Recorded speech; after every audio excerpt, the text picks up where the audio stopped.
आज आपको जटायुः शौर्यम ये पाठ समझा रहे हैं, तो आप सभी इसको ध्यान से समझिए। पाठ का अनुवाद। दशमः पाठः जटायोः शौर्यम्। प्रस्तुतो अयं पाठ्यांशः महर्षि वाल्मीकि विरचितं रामायणम् इत्यस्य ग्रन्थस्य अरण्यकाण्डात् समुद्धतो अस्ति। प्रस्तुत अयं यह पाठ्यांश महर्षि वाल्मीकि के द्वारा विरचित रामायण इत्यस्य इस नाम के ग्रंथ के अरण्य कांड से समुद्धत है, दिया गया है। रामायण महाकाव्य जो है इसकी रचना महर्षि वाल्मीकि ने की थी और यह पाठ उसी के एक अरण्य कांड के एक अंश से लिया गया है। अत्र जटायु रावणयोः युद्धस्य वर्णनम् अस्ति। जटायु रावण के युद्ध का वर्णन है इसमें। पक्षिराज जटायुः पंचवटी कानने विलपन्त्याः सीतायाः करुणक्रन्दनं श्रुत्वा तत्र गच्छति। पंचवटी में सीता के करुण क्रंदन को सुन करके, रोती हुई सीता के करुण क्रंदन को सुन करके जटायु राज वहां पर जाते हैं। सह सीता अपहरणे निरतं रावणं तस्मात् निंद्यकर्मणः निवृत्त्यर्थं प्रबोधयति।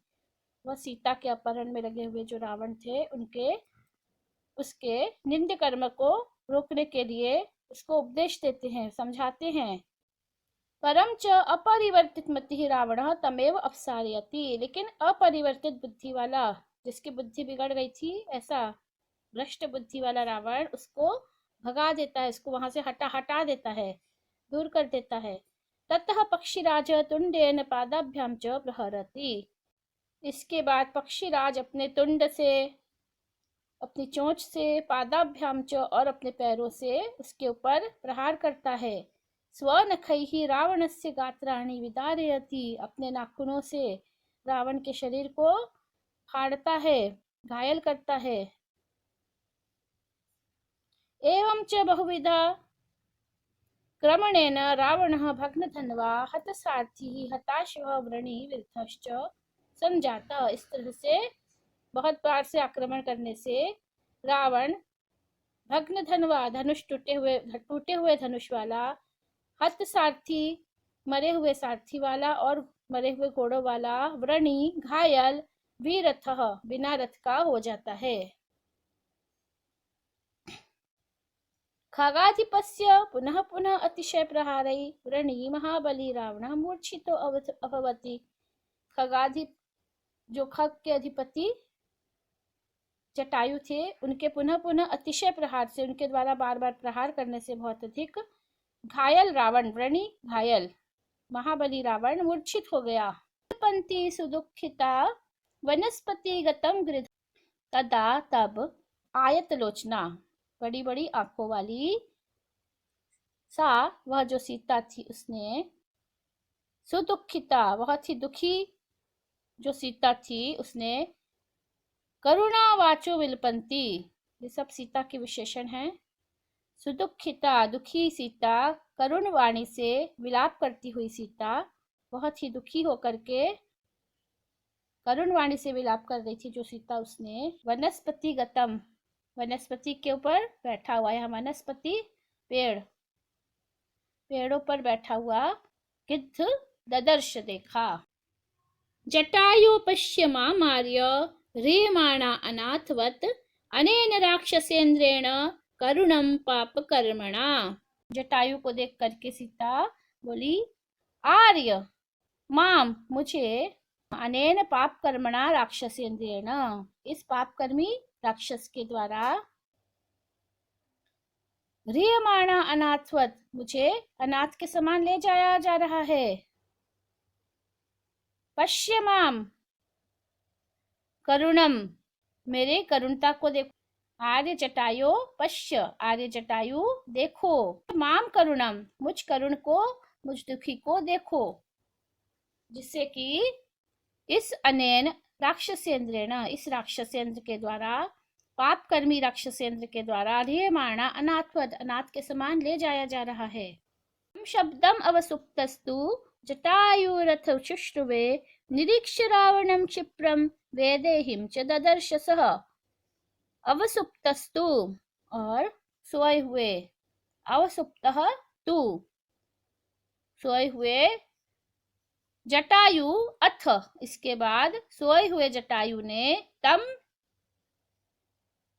शब्दम शुश्रुवे उस शब्द को शुश्रुवे सुना, और निरीक्ष रावणम रावण को निरीक्ष देखा, क्षिप्रम जल्दी ही, वैदेहीम च ददर्श च और जल्दी ही रावण को देखा और वैदेही को देखा। ततः पर्वत श्रृंगाभस तीक्ष्ण तुंड खगोत्तमः वनस्पतिगतः श्रीमान व्याजहार शुभाम गिरम। ततः तो फिर, खगों में उत्तम, पक्षियों में जो श्रेष्ठ जटायु था वह, वनस्पतिगतः पेड़ों के झुंड में बैठा हुआ, खगों में उत्तम जटायु, पर्वत श्रृंगाभस तीक्ष्ण तुंड पर्वत की श्रृंग के समान तीक्ष्ण तुंड वाला, चोंच वाला, वनस्पतिगतः खगोत्तमः वनस्पति में बैठा हुआ, पेड़ पर बैठा हुआ, खगों में उत्तम जटायु, श्री से युक्त लक्ष्मी से युक्त जो जटायु था वह श्रीमान जटायु, व्याजहार शुभाम गिर सुंदर वाणी में, शुभ वाणी में बोलने लगा। तयमतीम नीचाम परदाराभिमर्शनात् न तत्समाचरेत् धीरो यत्परोस्य विगर्हयेत्। नीचाम मतिम नीच बुद्धि वाले, परदाराभिमर्शनात् दूसरी स्त्री के स्पर्श से, निवर्तय वापस हो जाओ, दूसरी स्त्री का स्पर्श नहीं करो।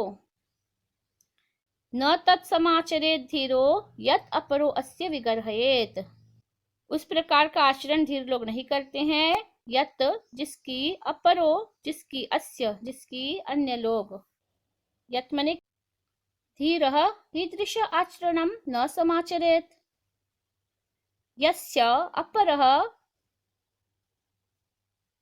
विगर्हयेत् तत् धीरः न समाचरेत्। वृद्धोऽहं त्वं युवा धन्वी, वृद्धोऽहं त्वं युवा धन्वी, सरथः कवची शिरः शरी, न चाप्यादाय कुशली वैदेहीं में गमिष्यसि।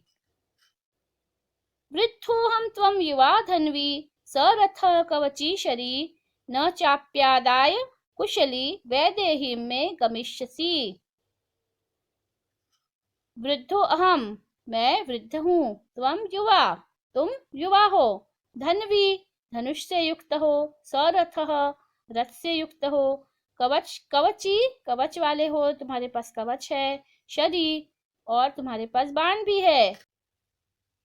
न चाप्यादाय न च अपि आदाय कुशली वैदेहीं में गमिष्यसि, कुशली सकुशल नहीं जा सकते हो, न च अपि आदाय यहाँ पर संधि है, ई को यह हो गया है, यण संधि, अपि च और में मेरे रहते हुए, वैदेहीम आदाय वैदेही को लेकर के, कुशली न गमिष्यसि कुशलता पूर्वक नहीं जा सकते हो।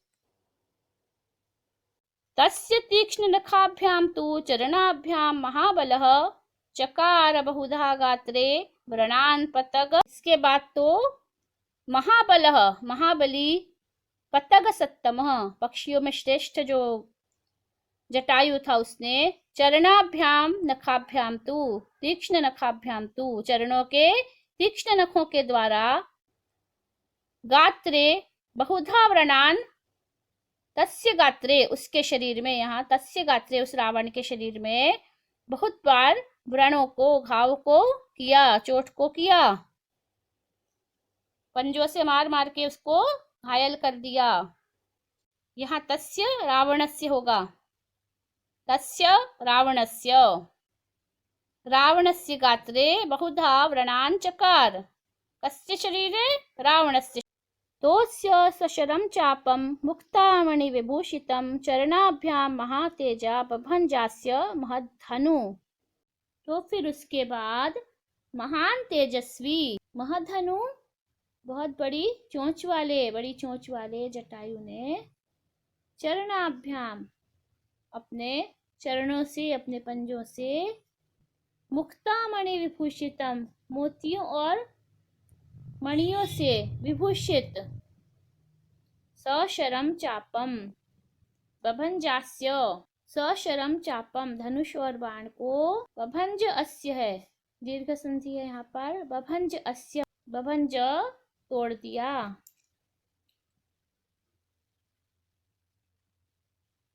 तोस्य उसके बाद, महातेजा महधनु, महान तेजस्वी और बड़ी धनु, हनु वाला, महातेजा महधनु जटायु, जटायु कीदृशः अस्ति, महातेजा महधनु जटायुः। चापम कीदृशः, मुक्तामणिविभूषितं सशरं चापम आसीत्।